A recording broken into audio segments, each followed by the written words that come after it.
Graça e paz, boa noite. Mais um Teologando a Palavra de Cristo.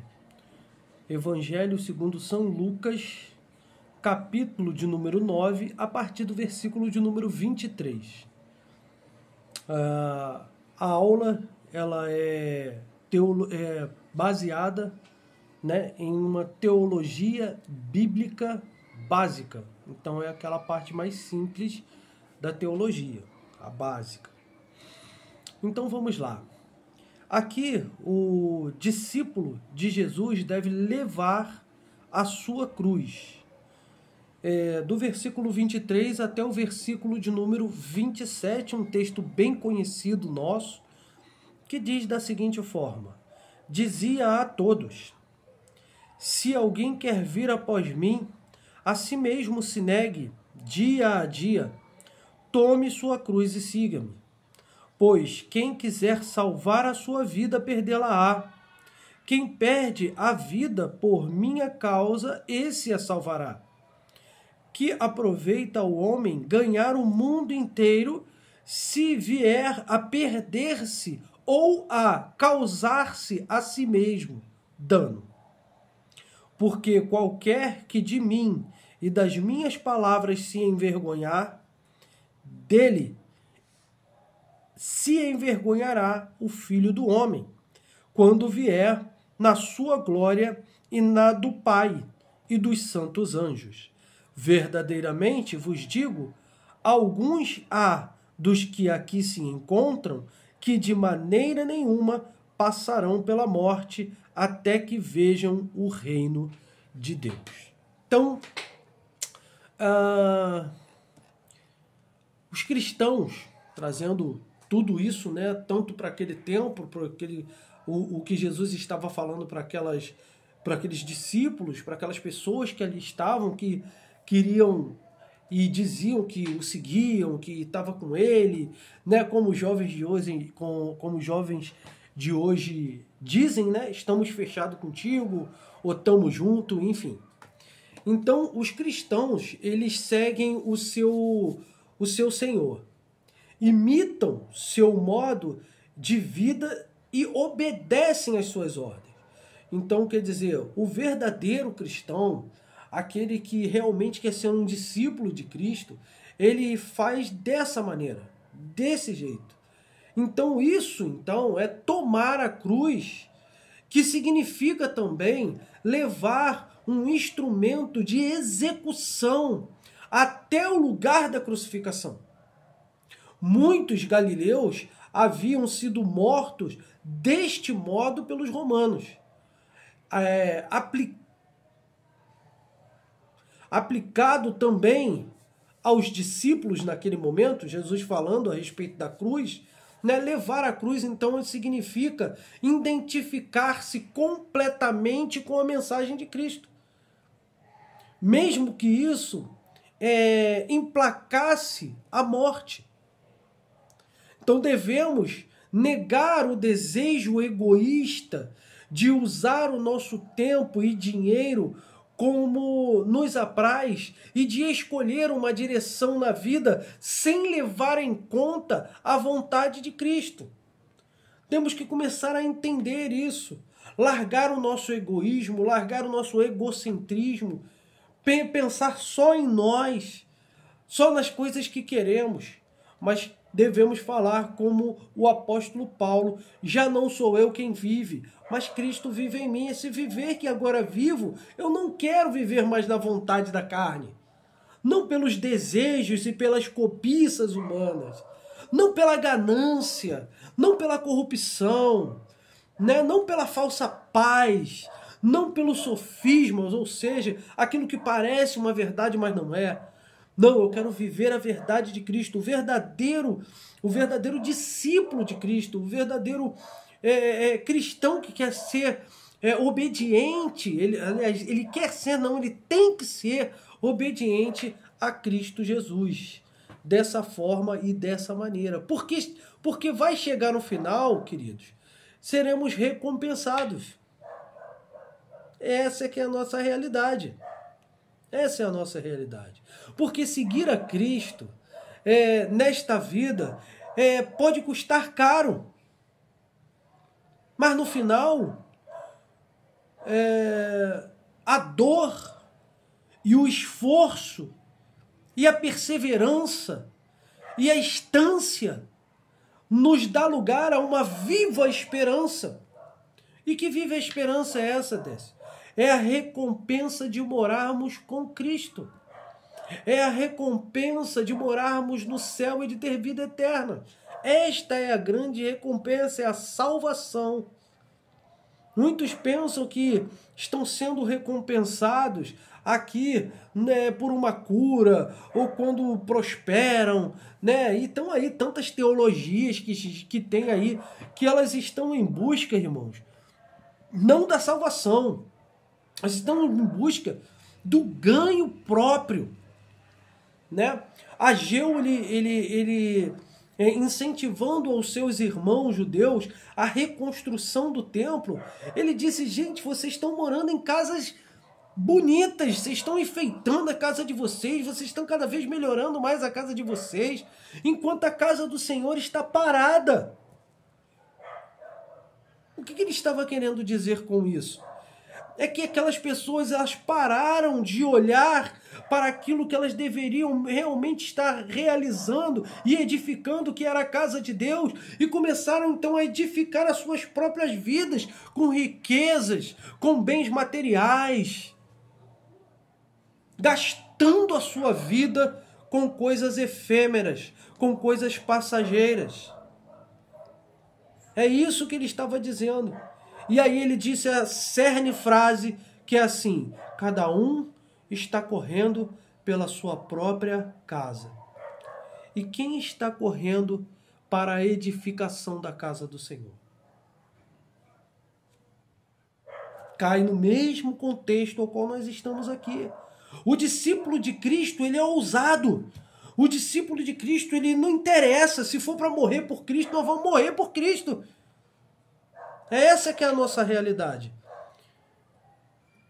As pessoas, os verdadeiros servos de Cristo, verdadeiro discípulo de Jesus, ele vai pagar um alto preço por algo que estima. Você quer ver uma coisa? Há pessoas que elas estão dispostas a pagar, sabe, um alto preço por algo que elas almejam. Eu sei que você tem um objetivo na vida. Eu sei que você tem um sonho que você quer realizar. Eu sei. E às vezes a gente vai ali, se empenha, se agarra com todas as forças, com todo o ânimo que a gente tem, vai atrás do nosso objetivo, que a gente vai conquistar, vai conquistar, vai conquistar. E o seguidor de Jesus? Como é que deveria ser a vida verdadeira de um seguidor de Jesus? Bom, isso está dentro da própria exigência de Jesus. Jesus, ele nos surpreende com essa exigência. Ele exige a mesma disposição, então, daqueles que querem ser seus discípulos, daqueles que querem ser seus seguidores, deles não se importarem com a sua própria vida, porque nós temos um lugar aonde a gente vai morar, a nossa vida não é aqui, passageira, a nossa vida ela é eterna nos céus. O negócio é que tem muita gente querendo ainda ficar aqui. Eu vou usar o apóstolo Paulo de novo. Ele diz assim: o morrer para mim é lucro. Só que hoje o cristão ele quer ficar no prejuízo. Não quer esse lucro, não. Então nós estamos vivendo tempos difíceis na questão de tomar a sua cruz, negar a si mesmo. Os seguidores de Cristo ele tem que ter a mesma disposição para alcançar um sonho, a mesma disposição para alcançar pessoas para Cristo. O que é mais importante. Então, há pelo menos aí, vamos colocar 3 condições que devem ser atendidas pelas pessoas que querem seguir a Jesus. Devemos estar dispostos a negar a nós mesmos, a tomar a nossa cruz e a segui-lo. Se fizermos menos do que isso, demonstraremos que não há comprometimento sincero, puro e verdadeiro com Jesus. Apenas algo superficial. Se esta vida, irmãos, se esta vida for a coisa mais importante para você, certamente estará disposto a fazer de tudo, de qualquer jeito e de qualquer maneira,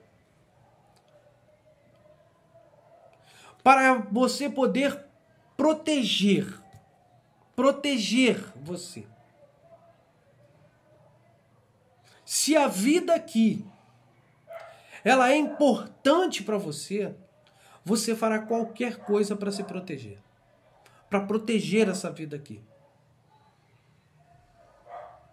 Então, não desejará fazer algo que possa colocar em perigo a sua segurança, a sua saúde, o seu conforto. Então, em contraste, seguir a Jesus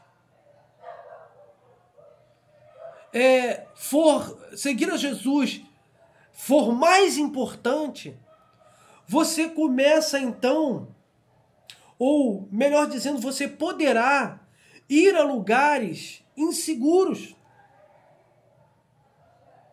insalubres, incômodos. Poderá correr risco de vida, mas não temerá por saber que Jesus o ressuscitará para a vida eterna. Isso são pessoas, são cristãos verdadeiros, que conhecem a palavra de Deus, que sabem o que é seguir Jesus, de verdade. Sabe o que é tomar a sua cruz, negar-se a si mesmo. Esse é o verdadeiro cristão. Então, nada no plano material pode recompensar a perda da vida eterna. Nada pode recompensar isso. Nada pode recompensar um dano espiritual na sua vida. Seminarista lá da igreja, o seminarista Giovanni, ele vai trazer algo, já inclusive trouxe para a nossa reflexão, justamente a respeito disso.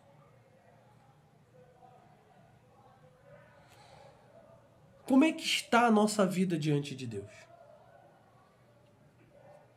Sabe? Você está realmente disposto a morrer por Cristo? Você realmente está disposto a viver Cristo na sua vida? Se vivemos no Espírito, disse Paulo, andemos também no Espírito. Será que nós estamos só vivendo no Espírito ou estamos verdadeiramente andando no Espírito de Deus? Será que estamos só como ouvintes da palavra de Deus? Ou somos operosos praticantes desta palavra? Então, o discípulo de Jesus, eles não devem usar a vida terrena para o seu próprio prazer. Eles devem servir a Deus e às outras pessoas, ao próximo.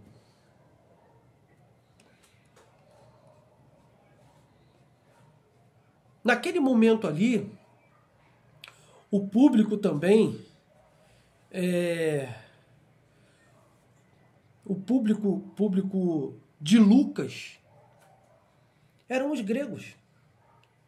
Então, o público grego de Lucas consideraria difícil entender um Deus que pudesse morrer, da mesma maneira que o público judeu de Jesus ficaria perplexo por causa de um Messias que se deixou capturar. Gentios e judeus, eles teriam vergonha de Jesus se não vissem a morte dele. Mas vissem a morte dele como um acontecimento passado. Não soubessem de sua ressurreição gloriosa, majestosa, e não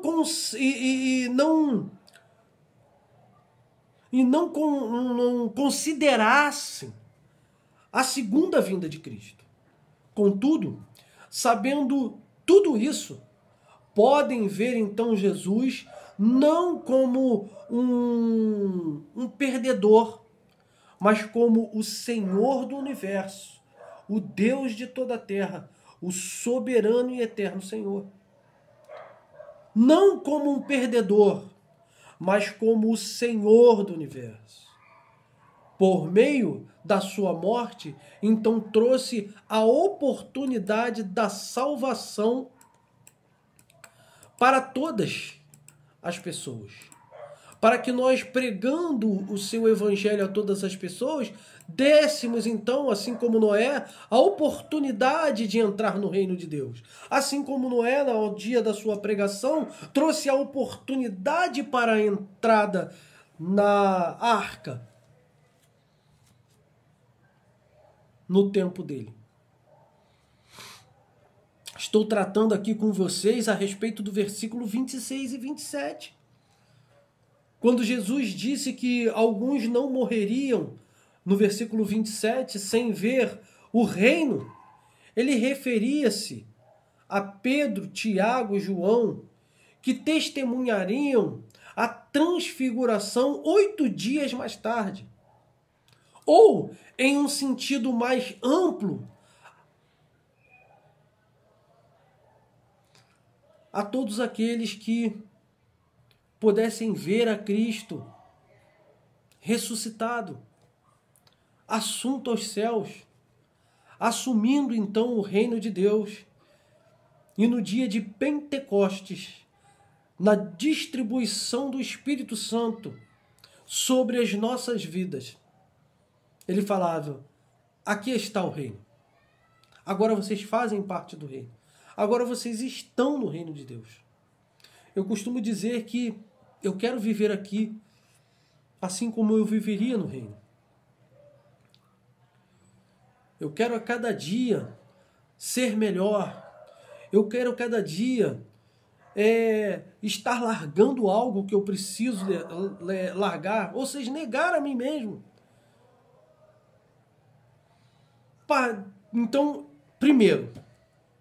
Segundo, a todos aqueles que testemunhariam a ressurreição e a ascensão. E ainda terceiro, a todos aqueles que participariam da expansão da eclésia, da expansão da igreja, da expansão do corpo de Cristo depois do Pentecostes. Os ouvintes de Jesus não teriam de esperar por outro futuro Messias, como é tão esperado pelo judeu, pela religião judaica. O reino estava entre eles e logo viria com poder e grande glória. Já para começar, João Batista já falava sobre isso. Já pregava o reino, já pregava o anúncio daquele que viria e assumiria o reino. Depois Jesus veio também e falou sobre o reino. E depois ele assumindo então o trono de glória. Ele, na distribuição do Espírito Santo, consuma de uma vez por todas o reino de Deus chegou e está dentro de cada um de nós. Excelente esta mensagem ao qual Jesus passa então para os seus discípulos. Por quê? Porque nos incentiva, nos cativa, sabe, a entender os versículos anteriores.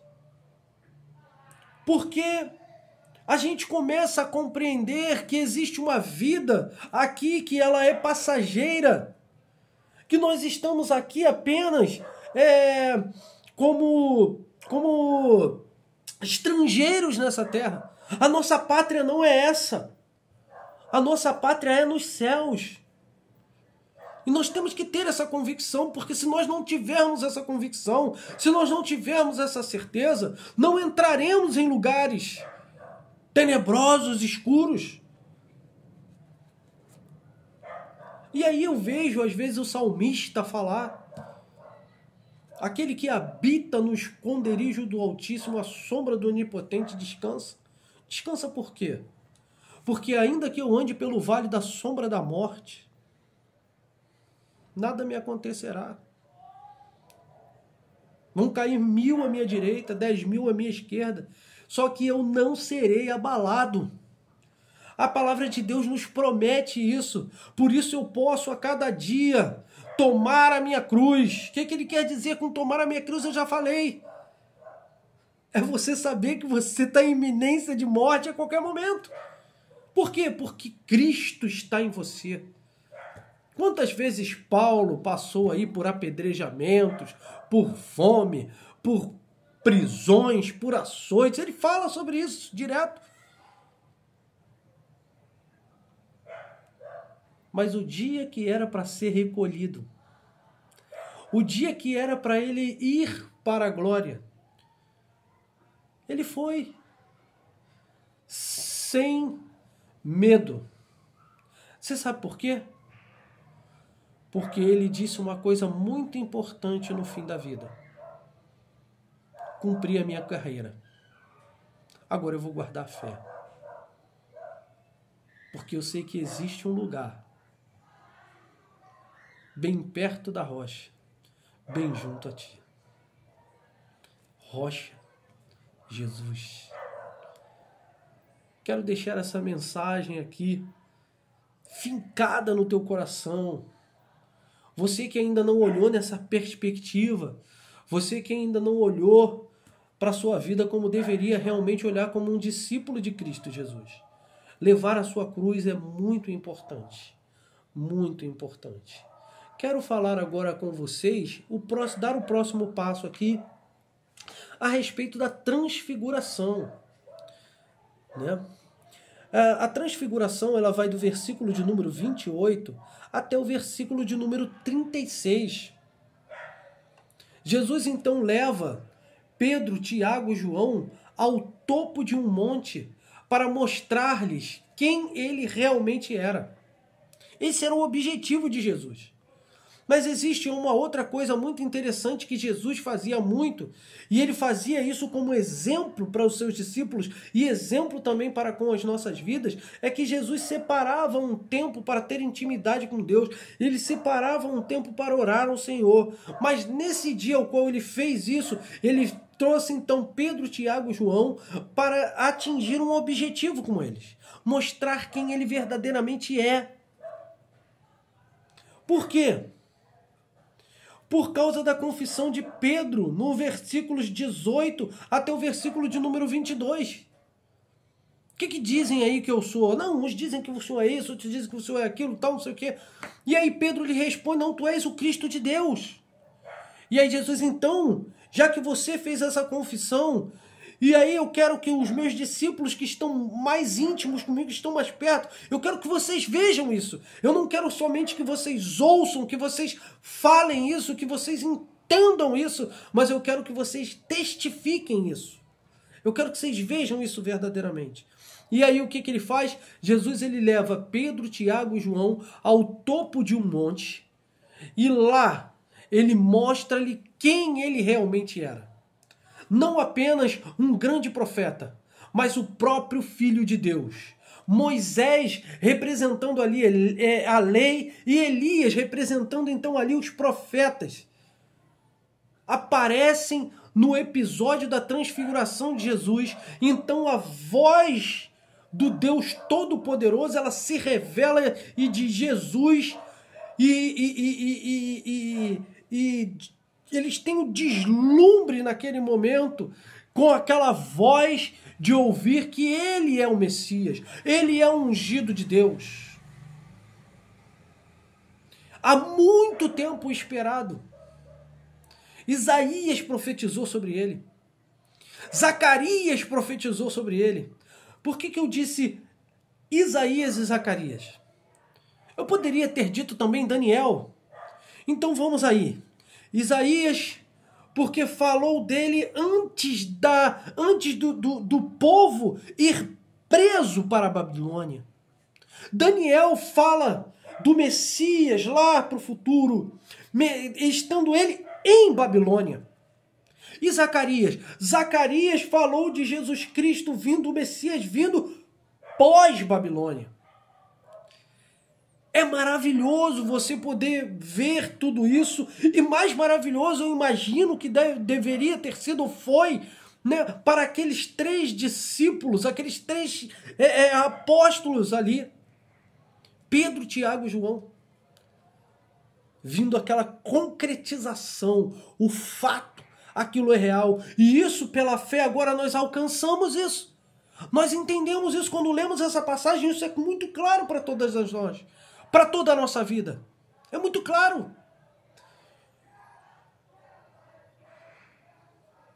Com a autoridade divina, Jesus então ele cumpria tanto a lei como os profetas. Como diz lá em Mateus 5,17. Depois confiram lá. No versículo de número 33, quando Pedro, a partir do versículo de número 33, Pedro ele vai fazer uma sugestão. Mas deixa eu falar algo aqui muito legal. Vou contar aqui, fazendo uma pequena narrativa. Então Jesus ele pega, sobe a um monte, traz com ele Pedro, Tiago e João, com o propósito de orar com eles. Então ali acontece no término ali da oração que o rosto de Jesus ele começa a resplandecer, as vestes deles, o rosto se transfigura e as vestes começam então a resplandecer de brancura. Ali então aparecem 2 varões, Moisés e Elias. Isso tudo aparecendo ali na frente dos discípulos. Então eles aparecem ali em glória e falando a Jesus a respeito da partida dele, né? Que iria se cumprir lá em Jerusalém. Então Pedro e os seus companheiros eles estão ali primidos de sono, ou seja, estão ali meio que atordoados, meio com sono ali. Será que isso é real? Será que não é? Né? E ali então, eles conversando, entrando em acordo ali entre eles, né, eles sugerem, o Pedro então ele se levanta como sempre, né, tomando a frente de tudo e se lançando ali. Ele sugere então ele sugere o quê? Quando Pedro ele faz a sugestão de montar 3 tendas. Aí a pergunta que eu faço, eu acho que você também faz, é o que ele estava pensando. Então eu tenho aqui algumas coisas que alguns teólogos dizem, né, que Pedro estaria pensando, e eu concordo nesses pontos com eles. Então pode ter pensado na festa, por exemplo, dos tabernáculos, né, uma festa que comemora a saída do povo do Egito, tá? Aonde eles vão e fazem uma festa e ninguém vai pegar e vai morar na sua casa, mas constroem-se tendas, né, nas ruas, saem das suas casas e vão ali realizar então as cerimônias dentro das suas tendas, né?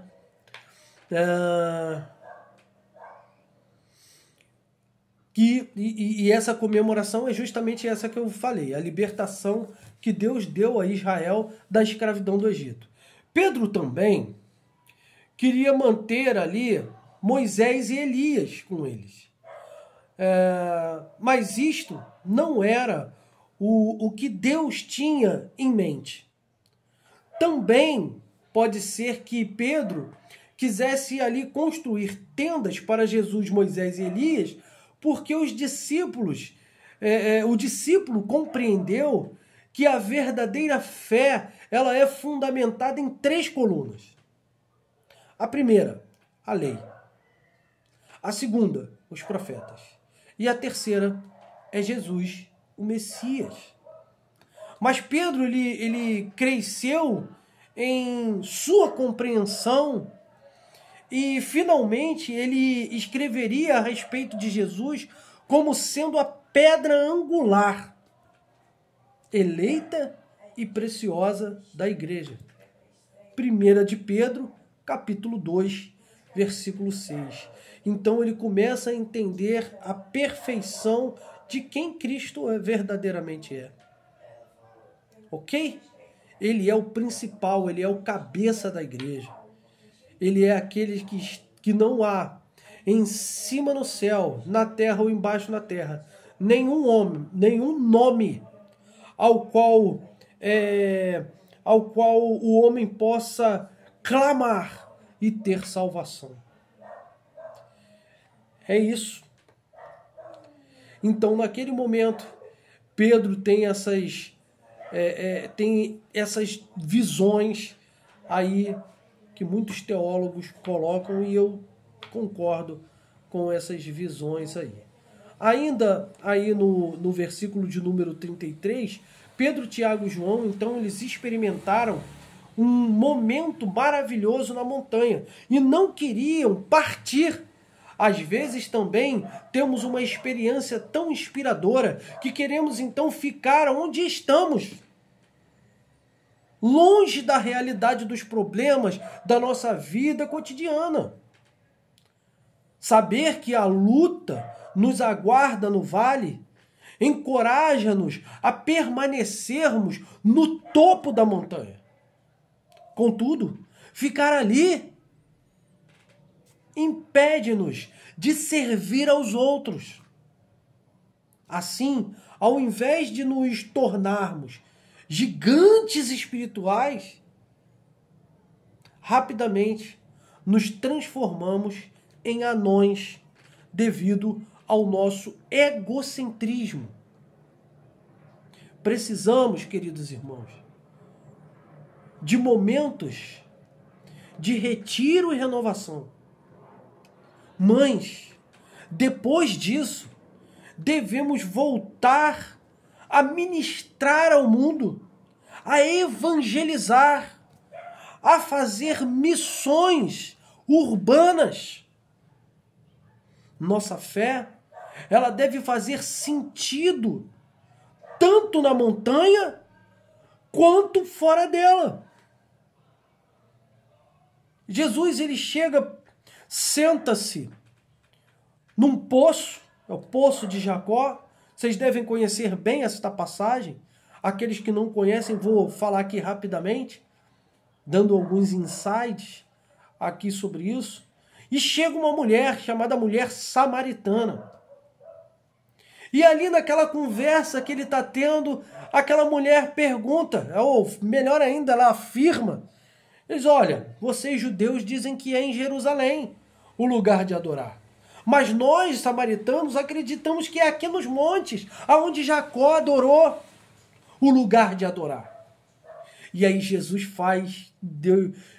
dá uma resposta para ela, que vem bater de frente com isso que nós estamos falando agora. Olha, haverá um dia que não vai ser em Jerusalém, que não vai ser nos montes de Jacó o lugar de adorar, mas cada adorador adorará a Deus em espírito e em verdade. Ou seja, aonde eles estiverem, vai ser o lugar de adoração a Deus. Eu quero dizer para você que esteja no seu descanso das suas férias, ou esteja na batalha do dia a dia, a tempo e fora de tempo, disse Paulo, leve a palavra do Senhor. aonde eu não conseguir falar com os meus lábios, a minha vida dará testemunho. A minha vida falará por mim, porque já não sou eu quem vive, Cristo vive em mim. E esse viver que agora eu tenho na carne, vivo pela fé no Filho de Deus, Cristo Jesus, meu Senhor. Versículo de número 35, e dela veio uma voz dizendo: então, como o Filho de Deus, Jesus tem o poder e a autoridade do Pai. Assim, o que ele diz deve ser a palavra final para nós. Se os ensinamentos ministrados por uma pessoa forem verdadeiros, concordarão com os de Jesus. Confronte tudo o que você ouvir com as palavras de Cristo, com as palavras de Jesus. Assim, não se desviará do caminho certo. Irmãos, há muitos falsos profetas. Eu não quero dizer só falsos profetas. Há muitos falsos pastores. Eu não quero dizer só os falsos pastores. Mas existem muitos falsos professores.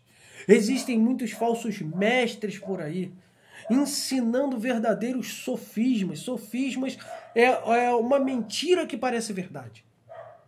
Essa é a realidade. Então eu quero trazer a atenção de vocês para que vocês sejam igual os crentes, por exemplo, de Bereia.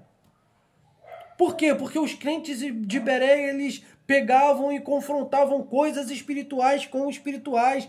Citava-se um texto das Escrituras, eles iam lá e analisar aquele texto para ver se aquele texto estava de acordo com aquilo que aquela pessoa estava falando. Oh, quem dera todo o povo de Deus tivesse essa consciência. Não adianta uma igreja se chamar igreja Bereia, se ela não for uma igreja igual a igreja de Bereia era, igual as pessoas de Bereia eram, igual os cristãos de Bereia eram. Seguindo em frente, então, aí. Ainda no versículo de número 35, que eu falei que nós devemos confrontar, então, toda palavra que vem ao nosso encontro, né? Então não seja uma pessoa precipitada, não seja um cristão precipitado, buscando conselhos e direções de fontes meramente humanas e que negligenciam a mensagem verdadeira de Cristo. Pelo contrário, temos que buscar aqueles que verdadeiramente trazem uma mensagem pura, santa e verdadeira. Uma mensagem de forma clara. Assim como Deus ele identificou Jesus como seu filho, assim como Pedro e os demais deveriam ouvi-lo sempre e não colocar em prática as ideias e desejos próprios. A habilidade de seguir a Jesus vem da confiança sobre quem ele é. Se crermos que é o Filho de Deus, com certeza desejaremos fazer o que ele nos diz. Mas se nós desconsiderarmos que ele verdadeiramente é o Filho de Deus, ou se nós não estabelecermos uma confiança total em Cristo, a nossa fé, a nossa convicção, isso que nós dizemos que é a certeza da nossa fé, ela será capenga. Ela se tornará manca. E uma hora estaremos lá em cima, outra hora estaremos aqui embaixo, e a nossa vida vai viver uma oscilação de fé, de esperança e de convicção a todo momento.